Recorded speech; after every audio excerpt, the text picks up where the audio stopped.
Salom do'stlar. 2020-yilda barchaga yaxshi tanish Coca-Colaning reklamasiga 25 yil bo'ldi. Barchasi 1995-yilda boshlanganini ko'pchilik bilmaydi. Kompaniya millionlarning tiliga tushadigan rolik olishga ahd qildi. Ijrochi o'sha paytning eng mashhur kompaniyalaridan biri Danar Company bo'ldi. Agentlik bir vaqtning o'zida Yulduzli janglar filmini suratga olish jarayonlarida ham qatnashardi.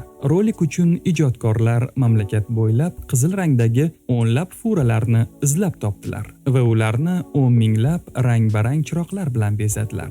Albatta, sloganni ham unutishmadi. Bayramning haqiqiy ta'mi. Va bu so'zlar sanoqli kunda barchaning og'ziga tushdi. Uzoq 1995-yildagi rolik jackpotni urgani haqida aytmay qo'ya qolay.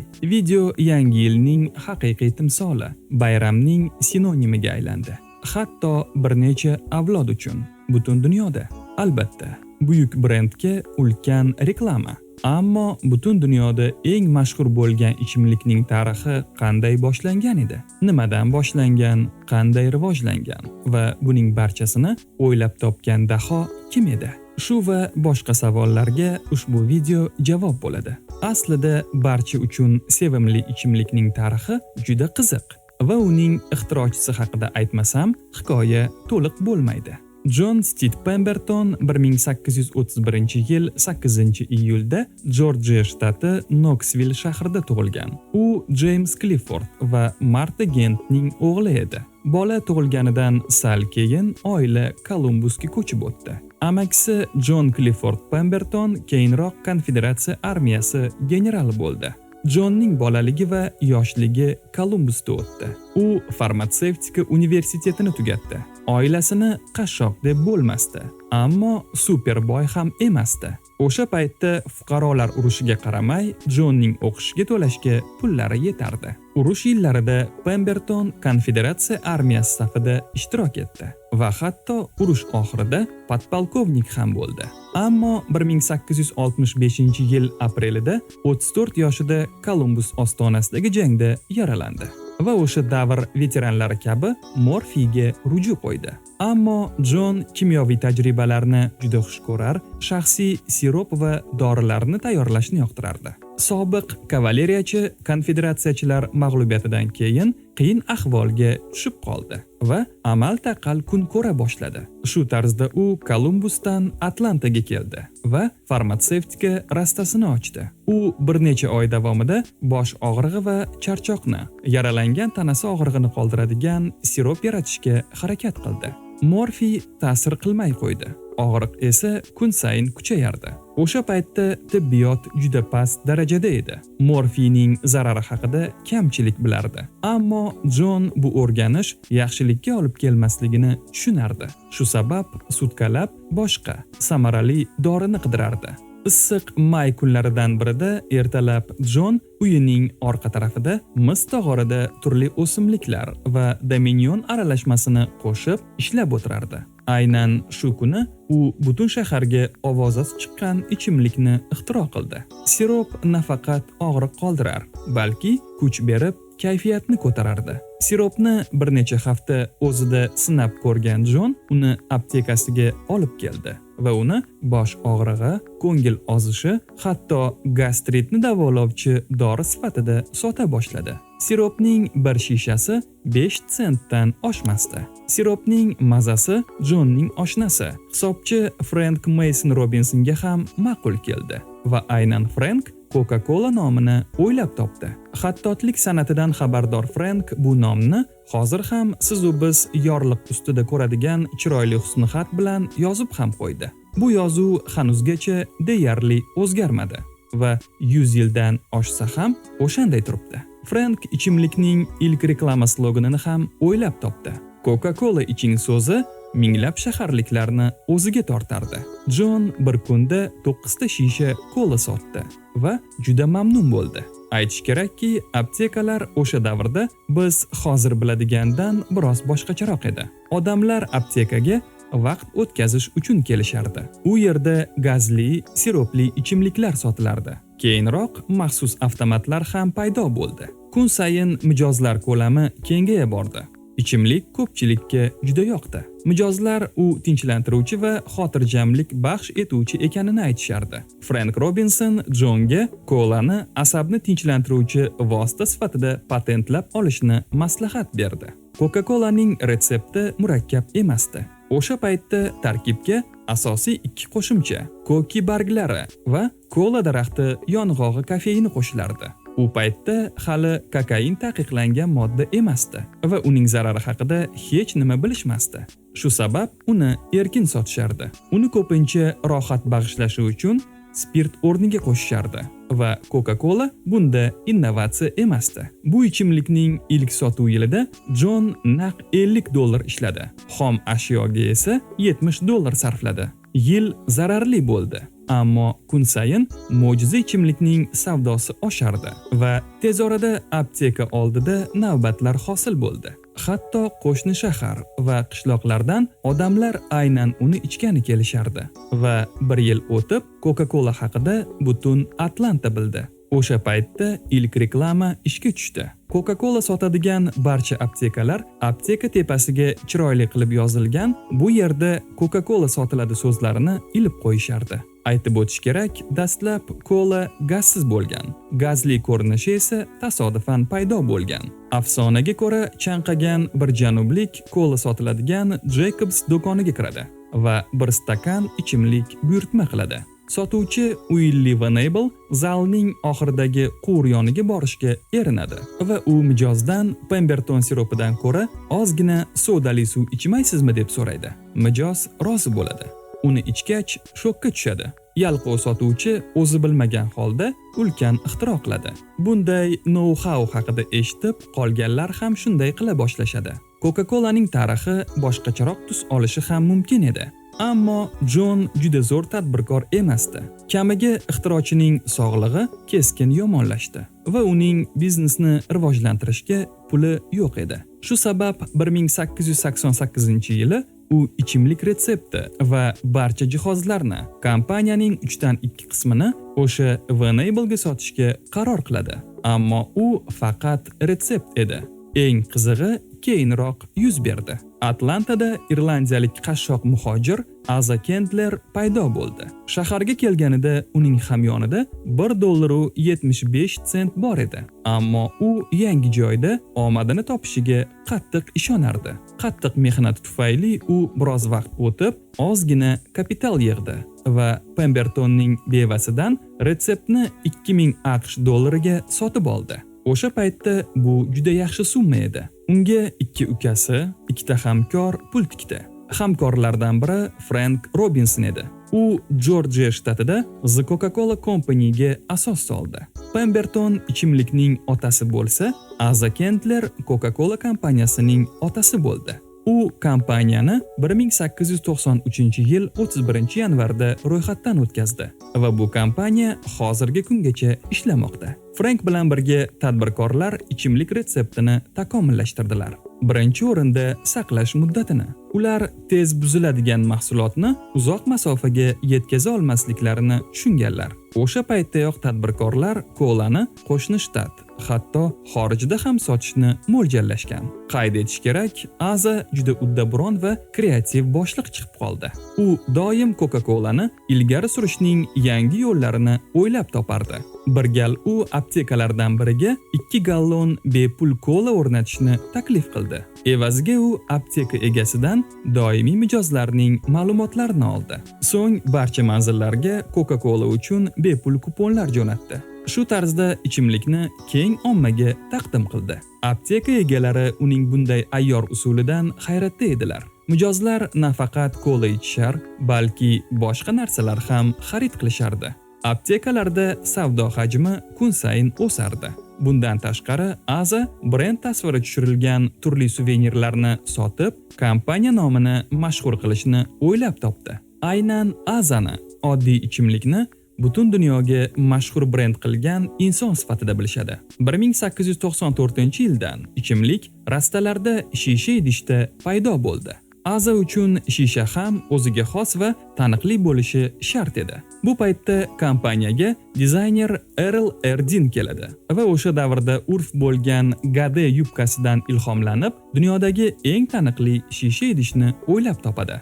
Nostandart qo'ng'iroqcha 6,5 unsiya. To'q yashil rang o'sha paytdagi ichimlik chiqaruvchilardan ajralib turardi. Original g'oya xaridorlarga rosmana ta'sir qildi. Ichimlikning mazasi tengi yo'q tuyulardi. Mashhurlik esa aql bovar qilmas tarzda o'sardi. Yangi shishaning ixtirosi kompaniyaga nafaqat yaxshi daromad, balki qalbaki mahsulotlardan himoya ham olib keldi. Afsonaga ko'ra, Kendlerning yoniga tanish kelib, daromadni juda tez oshirish sirini aytishni taklif qiladi. Kendler unga yaxshigina pul to'laydi. Chekni olgach, haligi odam Kendlerning qulog'iga ichimlikni shisha idishga qo'ying deb pichirlaydi. Kendler maslahatga amal qilmaydi, chunki shishalar ba'zan yorilib ketar, bu sudgacha olib borardi. Shunga qaramay, 1899-yili Tennessee shtati Chattanooga'da shisha idishli kola chiqaruvchi ilk zavod qurildi. 1920-yillar boshida bunday zavodlar soni 1000 dan oshdi.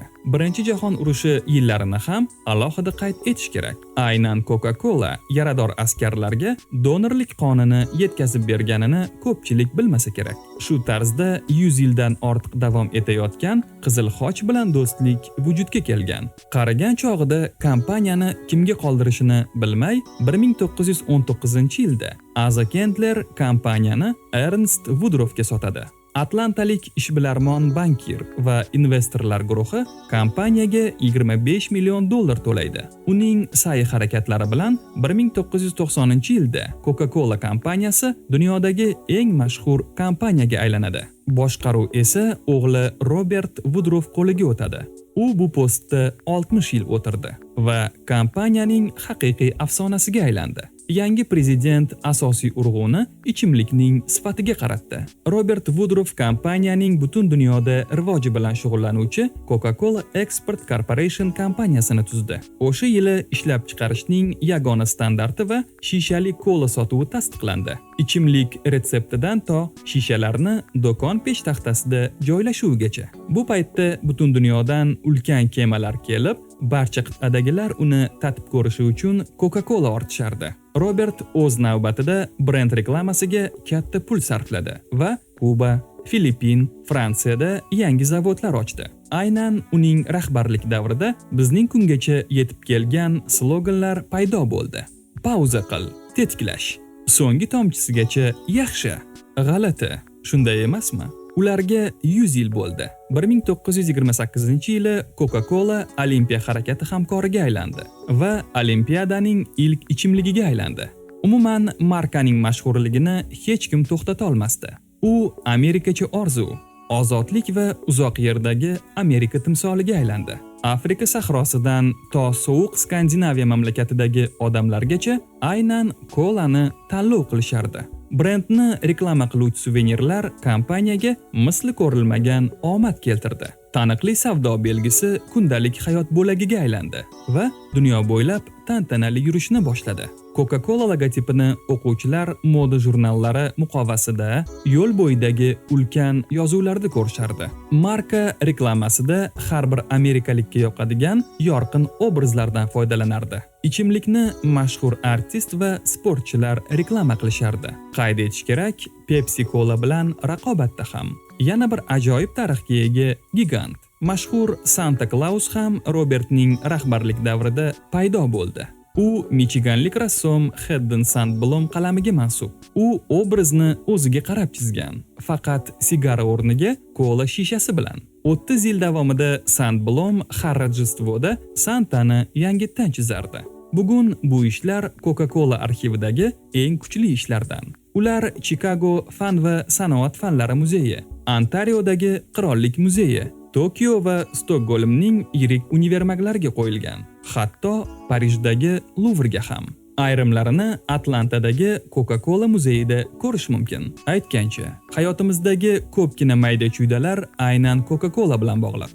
biz hatto buni o'ylamaymiz ham. Masalan, 1933-yili Coca-Cola shishalarini sotuvchi ilk avtomat paydo bo'ldi. Do'konlarda esa yangi 1000-yillikka qadar 6 ta shishali qutilarni taklif qilishdi. O'sha paytda Coca-Cola yana bir yangilikka ega chiqdi. Aynan istalgan do'konga o'rnatiladigan ko'chma muzlatgichlarni. Undan mijoz sevimli ichimligini o'zi olishi mumkin edi. Shu tarzda iste'molchi va mahsulot orasidagi so'nggi to'siq, rastalar olib tashlandi.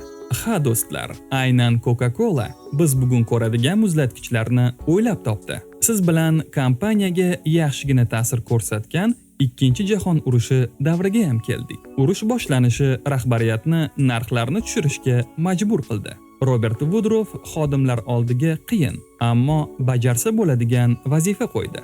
Atigi 5 sentga askarlar Coca-Cola'ni sotib olishsin. Coca-Cola'ning maqsadi askarlarda vatanparvarlik ruhini ko'tarish va urush davri kompaniya uchun katta yo'qotishlarsiz o'tdi va rahbariyatning siyosati 1 yil o'tib o'zini oqladi. Urushdan so'ng Coca-Cola yanada taniqli bo'lib ketdi. Hamkorlik qilishni istovchilar soni kun sayin oshardi.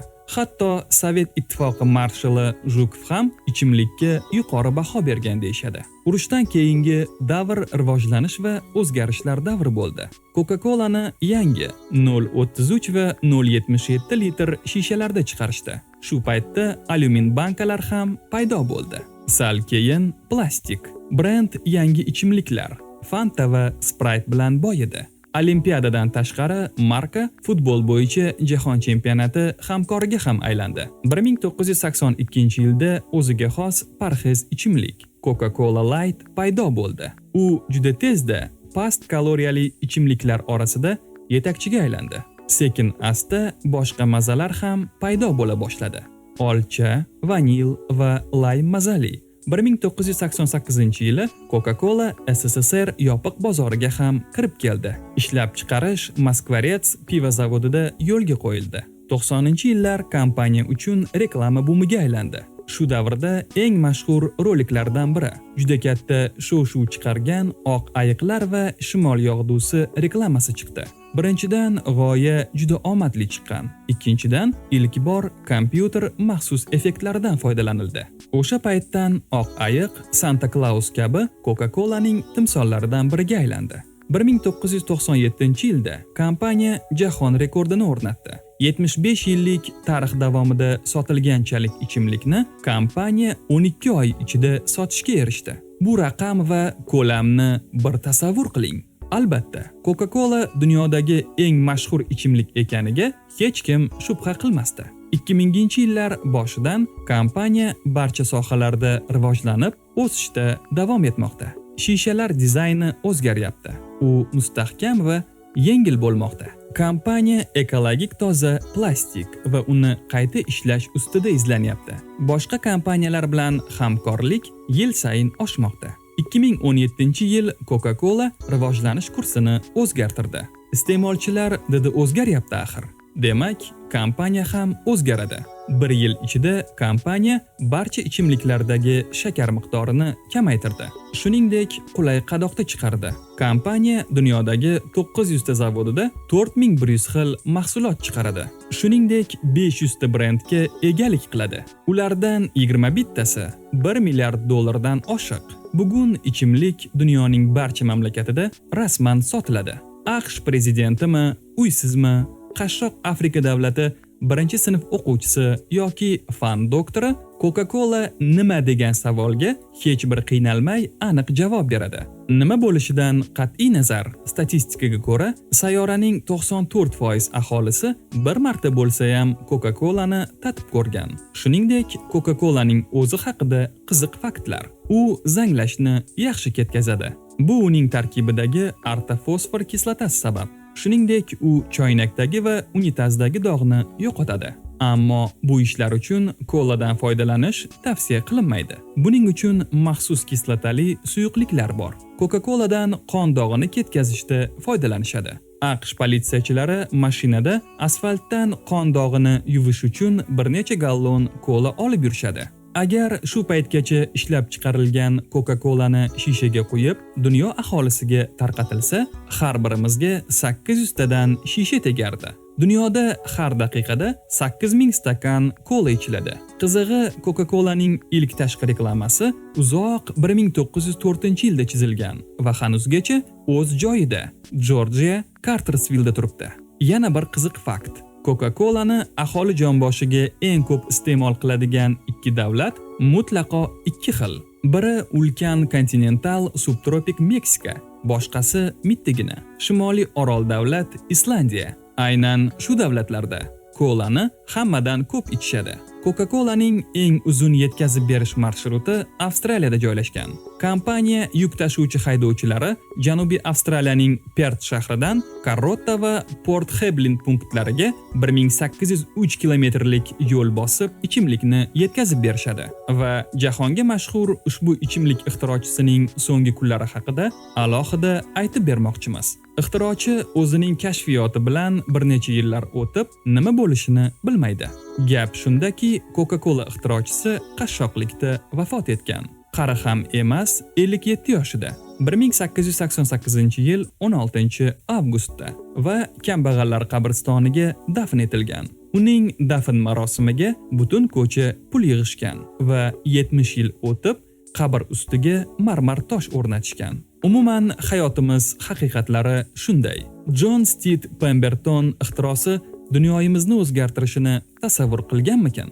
Unaqa bo'lmasa kerak. Bugun Coca-Cola dunyoning eng yetakchi brendlaridan. Kompaniya chiqindilarni ajratishni targ'ib qiladi. Ekologik tadbirlarda qatnashadi. Yoshlarni xabardor qilish uchun ma'lumotlar ishlab chiqaradi. Jahon giganti shiddat bilan rivojlanyapti. Yangi ta'mlari bilan hayratga solmoqda va yil sayin o'zgarib borayotgan reklama roliklari bilan ham. Coca-Cola haqida juda uzoq gapirish mumkin. Biz barcha ma'lumotni maksimal darajada lo'nda yetkazishga harakat qildik va eng qiziq joylarni tanladik. Munosib baholaysiz degan umiddamiz. Siz Ong TV kanalida bo'ldingiz. Kanalga a'zo bo'lsangiz va like bossangiz, yeb qo'ymaymiz. Odamxo'r emasmiz. Shunchaki xursand bo'lamiz. Ko'rishguncha.